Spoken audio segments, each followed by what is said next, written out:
പുതുവത്സര തലേന്ന് രാത്രിയിൽ സംസ്ഥാനത്തെ എല്ലാ പെട്രോൾ പമ്പുകളും അടച്ചിടാൻ തീരുമാനിച്ചു. ഡിസംബർ 31 രാത്രി 7 മണി മുതൽ പുലർച്ചെ 6 മണി വരെയാണ് പമ്പുകൾ അടച്ചിടുന്നത്. All Kerala federation of petroleum ട്രേഡേഴ്സിന്റേതാണ് തീരുമാനം. പുതുവത്സര ആഘോഷങ്ങൾക്കിടെ പെട്രോൾ പമ്പുകൾക്ക് നേരെയുള്ള ആക്രമണങ്ങൾ പതിവായതിനാൽ ഇത്തരം ആക്രമണങ്ങളിൽ നിന്നും ജീവനക്കാരെ രക്ഷിക്കുന്നതിനുള്ള മുൻകരുതലിന്റെ ഭാഗമായാണ് ഇങ്ങനെയൊരു തീരുമാനമെടുത്തതെന്ന് പ്രസിഡന്റ് ടോമി തോമസ് പറഞ്ഞു. ഇത് സംബന്ധിച്ച ഔദ്യോഗിക പ്രഖ്യാപനം ഉടനുണ്ടാകും. News desk Thiruvananthapuram.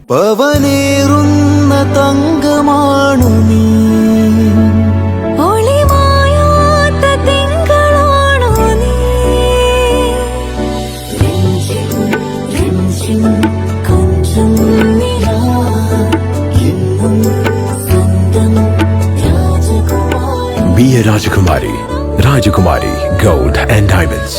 The trust of Travancore. രാജകുമാരി.